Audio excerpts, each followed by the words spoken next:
17 janvier 2024. 2 jours. C'est tout ce qu'il aura fallu. 2 jours. Seulement après ses débuts chez les professionnels, un jeune garçon de 20 ans est déjà en train de faire parler de lui. Il ne s'appelle pas Tadej Pogačar, ni Jonas Vingegaard. Il ne s'appelle pas non plus Mathieu Van Der Poel. Non. Il s'appelle Isaac Del Toro, un jeune Mexicain que personne connaît. Au départ de la deuxième étape du Tour Down Under, tous les regards sont tournés vers les grands favoris. Les leaders des équipes World Tour, les spécialistes des courses d'une semaine, les coureurs les plus expérimentés du peloton. Personne ne parle vraiment de ce jeune coureur qui dispute seulement sa deuxième course au plus haut niveau.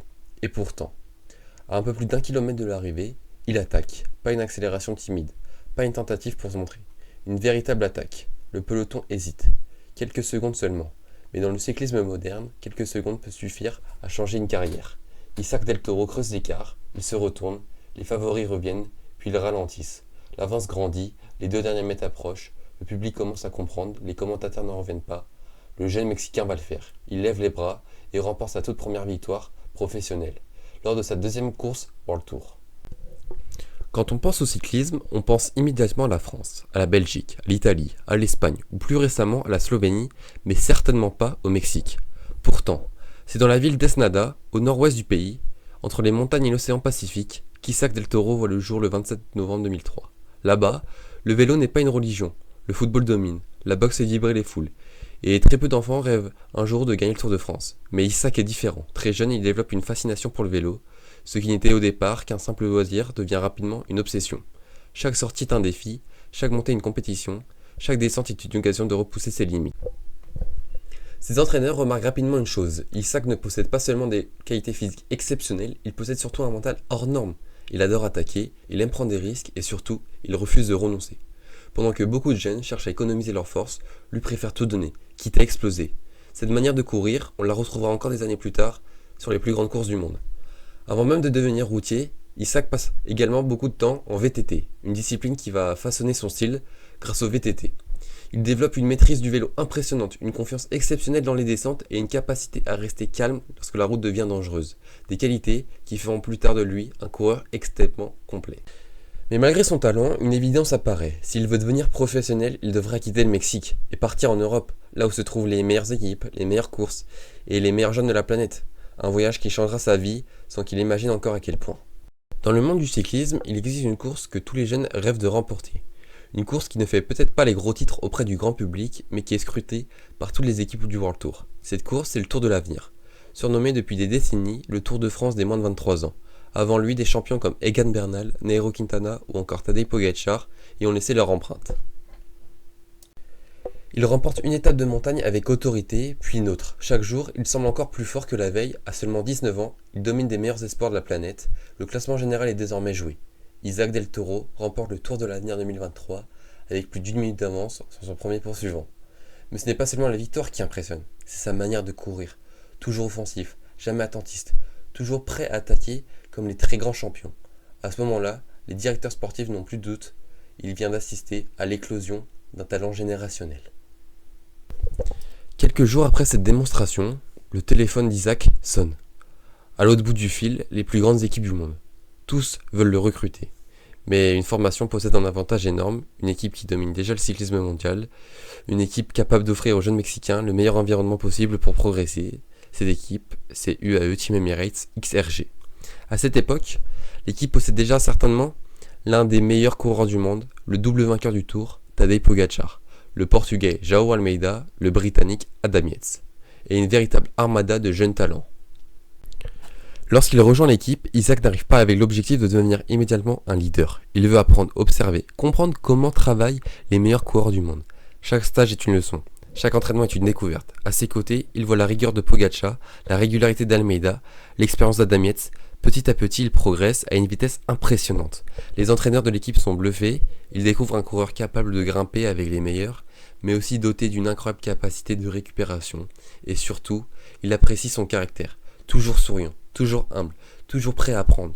Une qualité essentielle dans une équipe où chaque détail compte et très rapidement, les dirigeants comprennent qu'ils n'ont pas recruté un simple équipier. Ils ont peut-être trouvé le prochain immense champion de leur équipe. Mais personne n'imagine encore à quelle vitesse tout va s'accélérer. Car dès le mois de janvier, pour ses toutes premières courses chez les professionnels, Isaac va réussir quelque chose que presque personne ne réalise. Il va gagner, et pas n'importe où, sur une course World Tour, face aux meilleurs coureurs de la planète.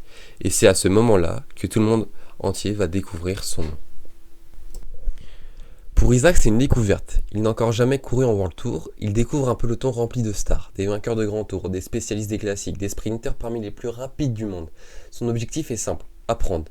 Mais dès la deuxième étape, le scénario change complètement. À un peu plus d'1 kilomètre de l'arrivée, le jeune Mexicain décide de tenter sa chance. Personne ne s'attend à voir un néo-professionnel attaquer de si loin de la ligne. Le peloton hésite, quelques secondes seulement, mais ces quelques secondes suffisent. Isaac creuse l'écart, il donne tout. Les favoris organisent la poursuite, mais il est déjà trop tard.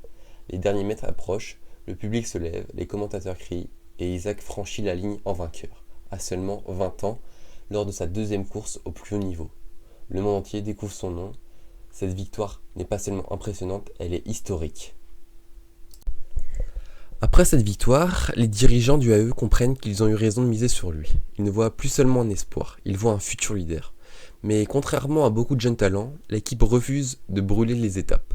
Pas question de lui mettre une pression énorme. Isaac continue d'apprendre, il participe à différentes courses, il découvre les classiques, les longues étapes de montagne, les exigences du calendrier World Tour. Chaque course lui apporte de l'expérience et surtout, chaque course confirme qu'il possède quelque chose de rare. Une facilité naturelle à grimper, une intelligence de course étonnante et un sang-froid digne d'un vétéran. Comme je l'ai dit, son année 2024 est une année d'apprentissage. Des bons résultats, aux côtés de Juan Ayuso sur Tirreno Adriatico, où il va l'aider et le Mexicain va terminer 4ème. Voilà comment se déroule son année 2024. En cyclisme, il existe 3 grands tours, le Tour d'Italie, le Tour de France et le Tour d'Espagne. Isaac a déjà participé au Tour d'Espagne en 2024 en tant que coéquipier. Mais arrive 2025. En mai 2025, le Giro d'Italia s'apprête à commencer, pendant 3 semaines. Le monde entier va suivre l'une des courses les plus difficiles du cyclisme. Au départ, tous les regards sont tournés vers les favoris, les spécialistes du classement général, les anciens vainqueurs, les grimpeurs les plus expérimentés. Au milieu d'eux, un jeune Mexicain de seulement 21 ans, lui-même Isaac Del Toro. Sur le papier, il n'est pas leader. Son rôle est avant tout d'aider Juan Ayuso, considéré comme l'un des plus grands favoris de cette édition. Pour Isaac, l'objectif est simple, apprendre, découvrir son premier Giro et emmagasiner de l'expérience. Mais très rapidement, le scénario imaginé par tout le monde commence à voler en éclats. 9e étape, l'étape des chemins blancs. Tout bascule lors de cette étape. Une étape inspirée des Strade Bianche, plus de 180 km, des routes étroites, des secteurs en gravier, de la poussière, des pièges partout. Une journée où le moindre incident peut coûter plusieurs minutes. Et c'est exactement ce qui va se produire. Les favoris sont pris dans des cassures, certains chutent, d'autres crèvent, au mauvais moment. Mais Isaac, lui, reste devant, toujours parfaitement placé, calme, concentré. À mesure que les kilomètres défilent, il comprend qu'il est en train de jouer bien plus qu'une simple étape. À quelques kilomètres de l'arrivée, il se retrouve avec les meilleurs. Il résiste, il accélère et franchit la ligne parmi les hommes forts de la journée. Deuxième, derrière Wout van Aert. Quelques instants plus tard, le verdict tombe. Isaac devient le nouveau porteur du maillot rose, à seulement 21 ans. Le premier Mexicain de l'histoire à porter le maillot rose du Giro. Tout un pays explose de joie. Porter le maillot rose, ce n'est pas seulement être le premier au classement général, c'est devoir défendre sa place chaque jour. Chaque attaque est dirigée contre vous. Chaque équipe veut vous voir craquer. Chaque montée devient un examen. Et pourtant, jour après jour, Isaac résiste. Dans l'école, dans le vent, sous la pluie. Il répond présent. Les spécialistes commencent à changer de discours. Ce n'est pas un simple jeune talent, il est réellement capable de jouer la victoire finale. Puis arrivent les Alpes, les étapes que tout le monde redoute. Des ascensions interminables, plus de 5 heures d'effort, des milliers de mètres de dénivelé. C'est ici que les grands tours se gagnent, mais se perdent également. Les attaques se multiplient. Chaque favori tente de faire craquer le jeune Mexicain. Mais Isaac répond. Parfois il attaque de lui-même, parfois il se contente de suivre. Une maturité incroyable pour un coureur de seulement 21 ans. Chaque soir, le maillot reste sur ses épaules et l'espoir grandit. Le Mexique commence à croire à un exploit historique. Mais plus les jours passent, plus la pression augmente. Les médias parlent de lui en permanence, les supporters rêvent, les équipes adverses n'ont plus qu'un seul objectif, le faire céder. Et défendre le maillot rose demande énormément d'énergie. Chaque équipier travaille pour lui, chaque montée est disputée à un rythme infernal. Le moindre moment de faiblesse peut coûter le Giro. Le tournant arrive. La dernière semaine, les plus hautes montagnes, les cols mythiques, les écarts deviennent énormes. Face aux attaques répétées des grimpeurs, Isaac finit par montrer ses premières limites. Mais lors de la 18e étape, il arrive à remporter sa première victoire au Grand Tour face à Romain Bardet et Richard Carapace en faisant preuve de technique dans les derniers lacets de la dernière descente à l'arrivée. Mais la avant-dernière étape, la 20e étape, avec l'arrivée à Sestrières en passant par le collet del Finistré, Isaac craque. Face à la prise en étau du Britannique Simon Yates et de l'Équatorien Richard Carapace, Isaac est obligé de laisser son maillot. Le rêve s'envole. Pour beaucoup de jeunes coureurs, une telle déception aurait été difficile à accepter, mais pas pour Isaac. À l'arrivée à Rome, Isaac n'est pas le vainqueur du Giro. Pourtant, il repart à quelque chose de peut-être encore plus précieux, le respect du peloton, le respect des champions et surtout la certitude qu'il peut un jour remporter un grand tour. À seulement 21 ans, il a porté le maillot rose pendant 11 jours. Il est devenu le premier Mexicain à accomplir un tel exploit et à montrer au monde entier qu'il n'était pas seulement un espoir. Alors que beaucoup de coureurs sortent épuisés d'un grand tour, Isaac Del Toro semble devenir encore plus fort. Au fil des semaines, les victoires s'enchaînent. Il remporte le Tour d'Autriche, puis le Tour de Burgos, mais il ne s'arrête pas là. En Italie, il devient presque imbattable. Il gagne le Giro d'Émilie, Grande Piemonte, le Giro del Veneto et plusieurs autres courses prestigieuses. Chaque semaine, son nom apparaît en haut des classements. Chaque semaine. Le peloton comprend que le jeune prodige du Giro n'était pas une surprise, c'était une confirmation. À la fin de la saison, son compteur affiche 18 victoires. Et une course attire tous les regards. Les championnats du monde, Rwanda, direction Kigali. Un parcours extrêmement difficile, sans doute l'un des plus exigeants de ces dernières années. Tout le monde attend une nouvelle démonstration de Tadej Pogačar, et très rapidement, le champion du monde passe à l'attaque. Comme souvent, une accélération brutale, violente, personne ne peut suivre, ou presque. Pendant quelques instants, un seul coureur réussit à revenir, son jeune coéquipier, Isaac Del Toro. Le Mexicain rejoint Pogačar et pendant quelques kilomètres, les deux hommes roulent ensemble en tête de la course. Plus tard, Del Toro imprime même un rythme si élevé qu'un autre favori, Juan Ayuso, finit par décrocher. Finalement, Pogačar repart seul et Del Toro termine 7ème malgré des problèmes physiques en fin de course. Ce jour-là, le résultat importe presque moins que l'image. Pour la première fois, le monde voit qu'Isaac Del Toro est capable de suivre et même de se mesurer brièvement aux meilleurs coureurs de la planète. À la fin de l'année 2025, le classement mondial du CI tombe. Sans surprise, Tadej Pogačar est numéro 1, puis vient Jonas Vingegaard, et juste derrière, Isaac Del Toro. À seulement 21 ans, il termine 3e meilleur coureur du monde. Une ascension que personne n'aurait imaginée 12 mois plus tard. L'année 2026 arrive, Isaac n'est plus qu'un simple espoir. Et chez UAE, on lui confie enfin le rôle de leader sur certaines grandes courses.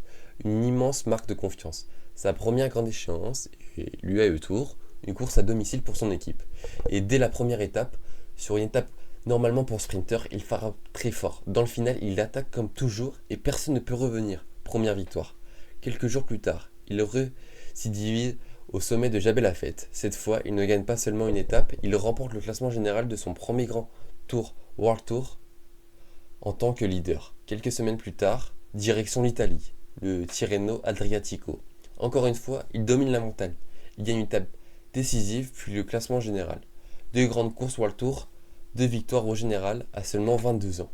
À ce moment-là, plus personne ne parle d'un simple prodige, tout le monde comprend qu'Isaac est devenu un leader, un homme capable de gagner les plus grandes courses par étape et peut-être le futur héritier de Tadej Pogačar. Après avoir remporté ces 2 courses, une question demeure. Isaac est-il réellement prêt pour le Tour de France ? Pour répondre à cette question, il reste une dernière épreuve, la répétition générale. La course où tous les favoris viennent tester leurs jambes avant juillet, le Tour Auvergne-Rhône-Alpes, anciennement connu sous le nom de Critérium du Dauphiné. Une semaine de montagne, d'écoles mythiques et quasiment tous les prétendants du Tour de France. Dès la première étape, Del Toro montre qu'il est en grande forme, mais il ne domine pas encore la course. Au classement général, il est distancé par le surprenant Australien Luke Tuckwell. À 2 jours de l'arrivée, beaucoup pensent que la victoire finale lui échappe, mais Isaac n'a jamais été du genre à abandonner. Le Grand Colombier. L'avant-dernière étape, une arrivée au sommet du Grand Colombier, l'une des ascensions les plus difficiles de France. Les meilleurs grimpeurs passent à l'offensif, puis, à quelques kilomètres du sommet, Isaac accélère. Une attaque nette, violente et intelligente. En laissant partir son adversaire Juan Ayuso, Isaac revient au train, dans son style caractéristique. Mètre par mètre, L'écart grandit, il franchit la ligne en solitaire, première victoire d'étape, mais surtout il revient dans la course au classement général. Le lendemain, il refait. Le lendemain, il gagne au plateau de Solaison. Tout se joue lors de cette dernière étape. Une arrivée mythique, une montée de 11 km à près de 9% de moyenne, une véritable montée de grand tour. Au pied de l'ascension, UAE met un rythme d'enfer, les équipiers explosent un par un, puis à 9 km du sommet, Isaac accélère. Cette fois, il se retourne et il n'y a personne dans sa roue. Il revient sur les derniers rescapés de l'échappée, les dépasse et continue seul. Les favoris sont incapables de suivre, Luc Tequel lutte pour sauver son maillot jaune, Juan Ayuso tente de limiter les dégâts, mais Del Toro est intouchable. Il franchit la ligne avec plus d'une minute d'avance, deuxième victoire consécutive, et surtout, il renverse totalement le classement général. À 3 semaines du Tour de France, le message est envoyé. Le jeune Mexicain est prêt à aider son coéquipier Tadej Pogačar. Le 4 juillet 2026, le Tour de France s'élance de Barcelone. Pour Isaac Del Toro, c'est une première.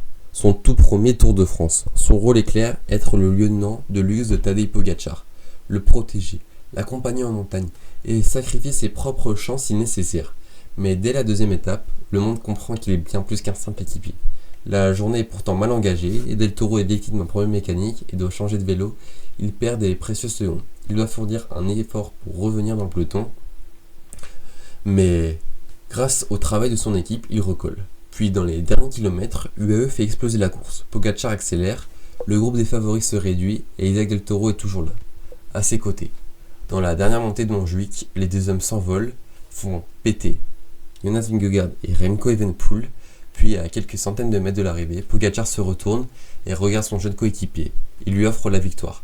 Isaac Del Toro lève les bras et remporte sa première étape sur le Tour de France à seulement 22 ans. Il devient seulement le deuxième Mexicain de l'histoire à gagner une étape de la Grande Boucle. Ce n'est pas seulement une victoire, c'est une déclaration. Le garçon qui rêvait de devenir professionnel sur les routes d'Ensenada est désormais l'un des plus grands noms du cyclisme mondial et ce n'est probablement que le début de son histoire.